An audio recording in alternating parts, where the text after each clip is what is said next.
I have been meaning to speak with you.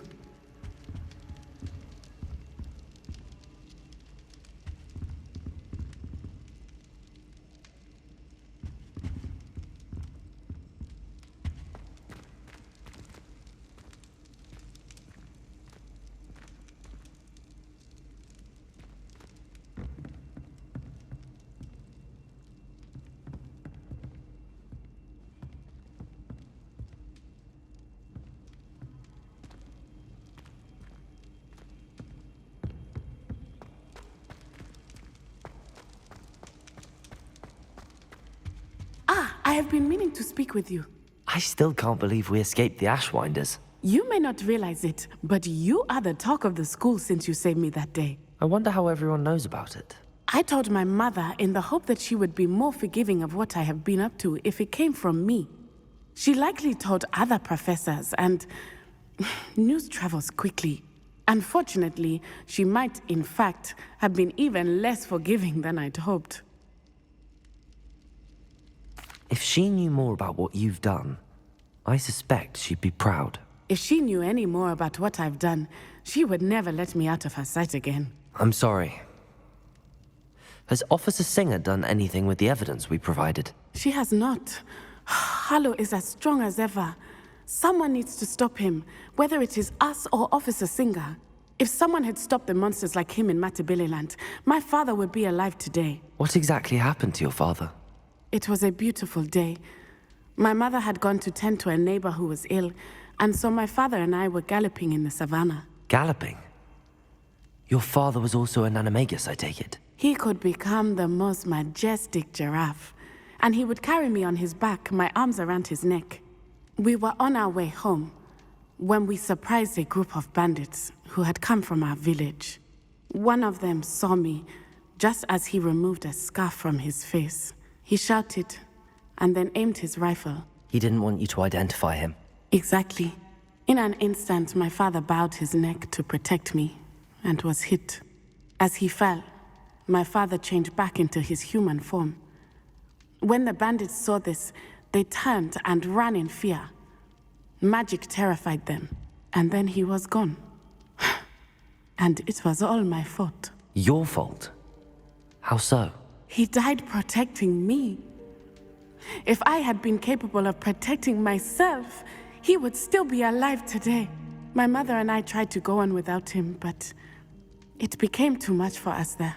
A few years later, we left to come to Scotland. Do you think your father would approve of the things we've been doing? Oh my, that is a good question. In theory, yes. Although he would worry as my mother does. But I think he, of all people, would understand my persistence. My father never shied away from a fight for good, no matter how ruthless the foe. And I think he would have enjoyed knowing that I had a compatriot like you. What does your mother think about all of this? Well, as you saw, she worries a great deal.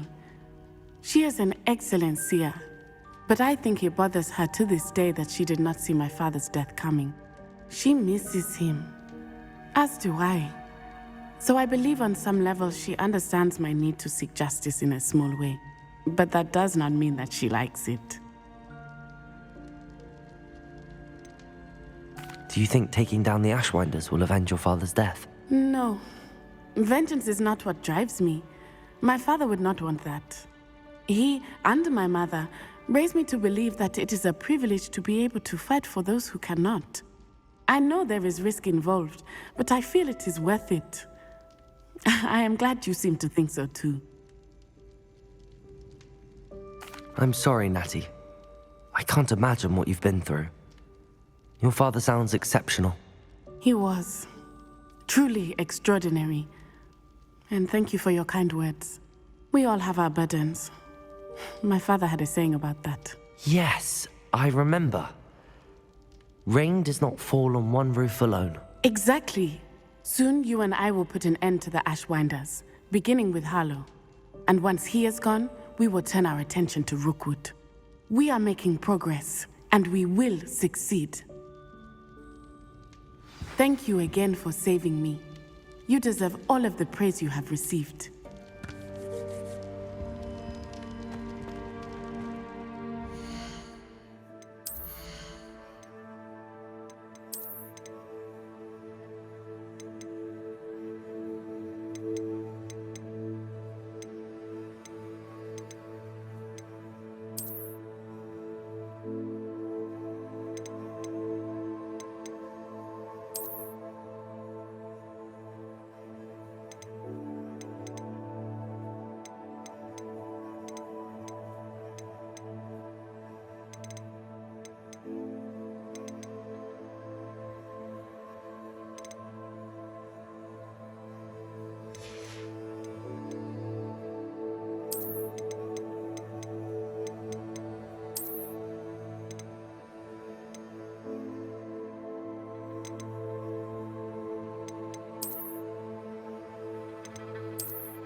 Why do students always run when Peevesy wants to have some fun? Nice and warm!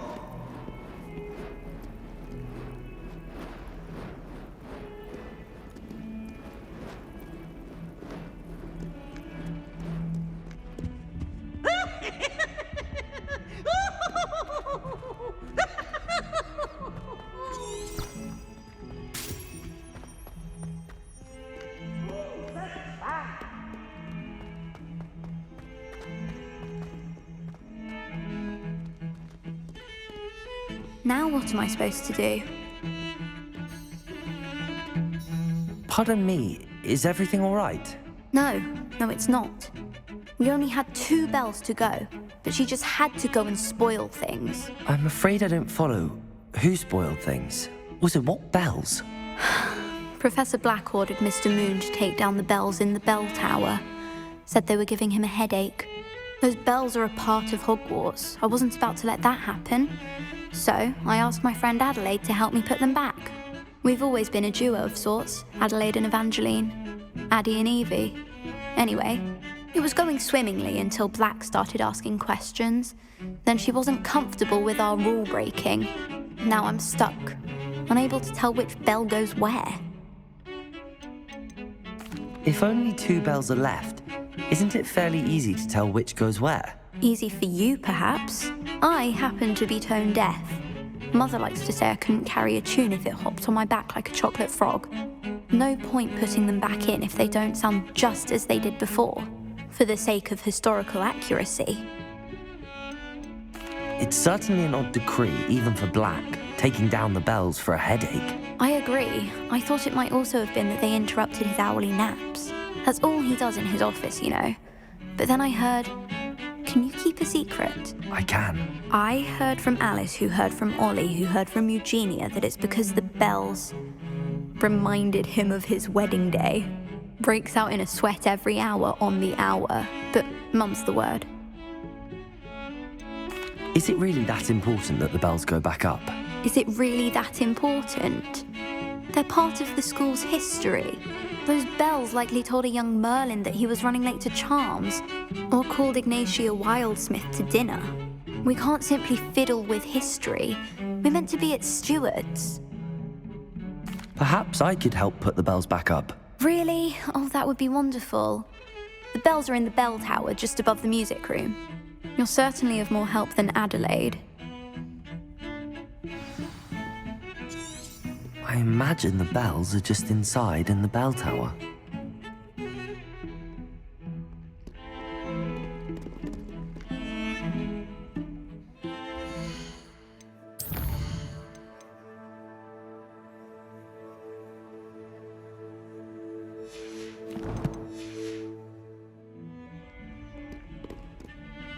The bells are back up, Evangeline. Oh, you're a credit to the school. I can't wait to hear them. I can't wait for the headmaster to hear them. I wish I could see his face. Future generations may not truly appreciate what you've done, but I do. And I hope that you do as well. You don't know how much this means for me and for Hogwarts.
Hello.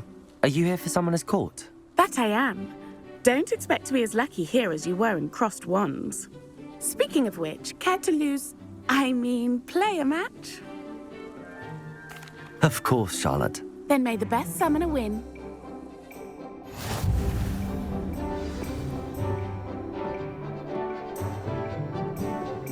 Accio!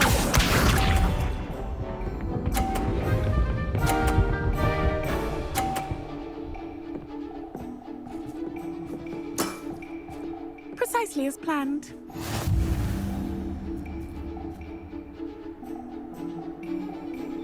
Accio!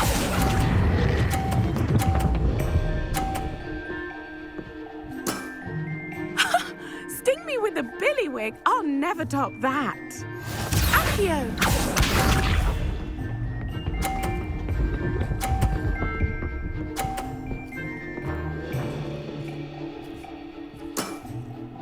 Precisely as planned.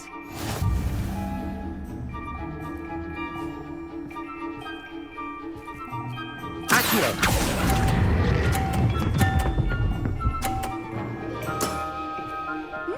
Nice technique. Accio!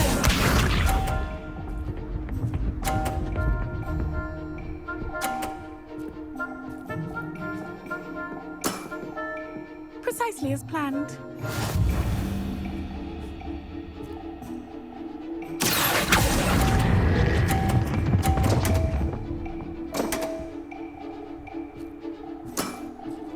Such grace. Finesse. Didn't I say I adore competition?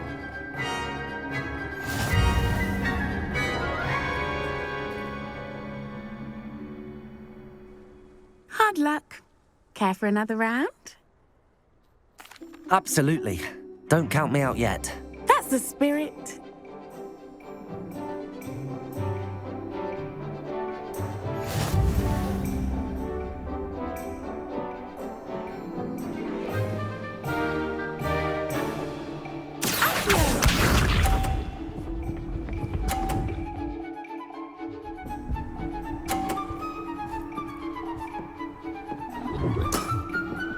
Precisely as planned.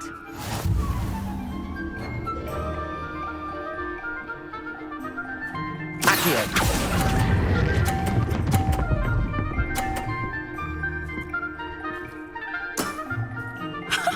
Sting me with a billywig. I'll never top that. Accio!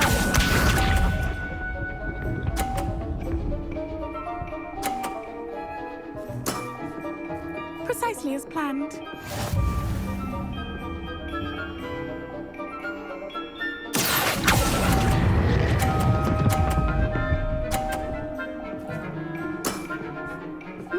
Nice technique. Accio!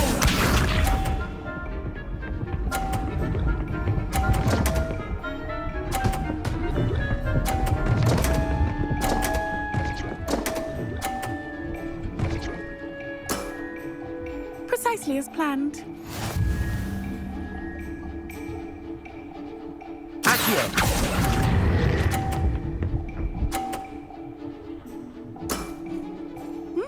Nice technique. Well, you are good.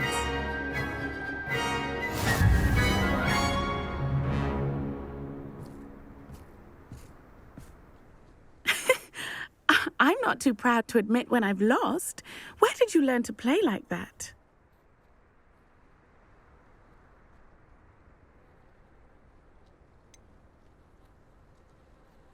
I practice as much as I can. Practice, eh? I suppose I could try that. Well, you've only one opponent left now. I won't say more than that, but let's just say he's the best for a reason.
Revelio.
Revelio.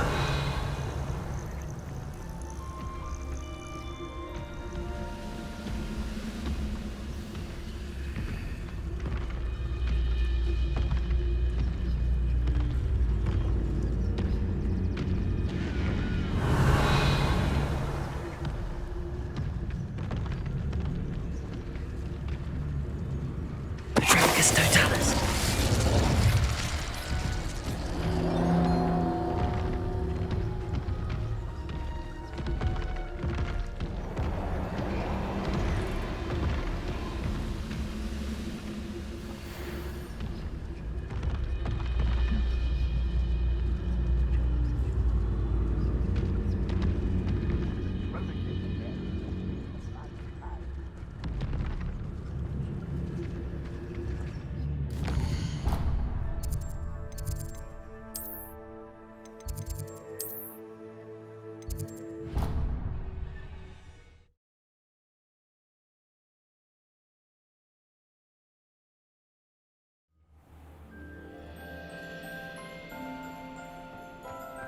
I've always said that travel broadens the mind.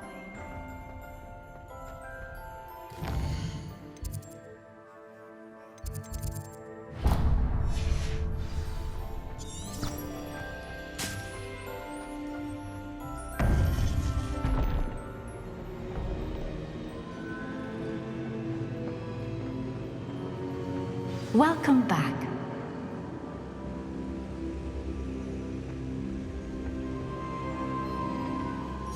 Hello, Professor. I have news. The goblins are looking for something. Another repository. They've built drills to help with their search. Most troubling. Are these repositories like the broken container I found at Rookwood Castle? They are. I fear we have no time to lose. Have a look at the map. Fortunately, the next trial is fairly nearby. It's Hogwarts. As you know, I was headmistress in my time. My portrait hangs in the headmaster's office. In fact, I witnessed Professor Black learn of your arrival. And I'll confess that I wondered about you. Wait, is the next trial in the headmaster's office? It is. I had hoped that when the time came, the occupant of that office would be of help to us. Unfortunately, this headmaster seems wildly unconcerned with anything but himself. You'll need to access the office while he's away. I understand. Very well. I'll find some way to get in. Good. I shall meet you in my portrait there. Until then.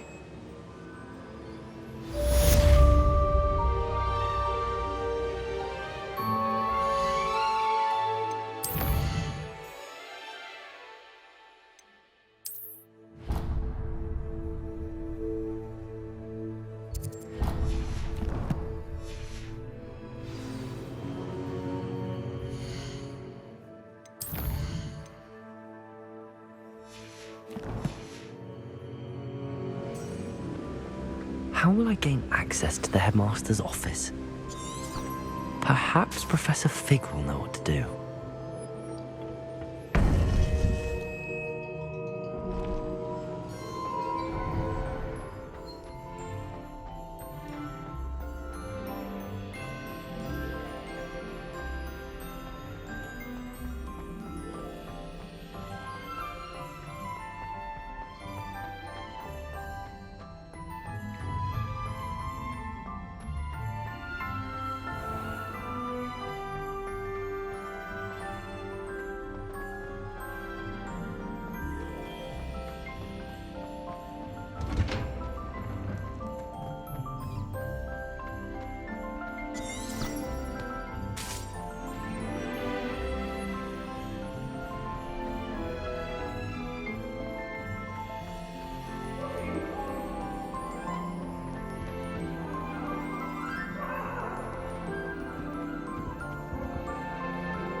Revelio.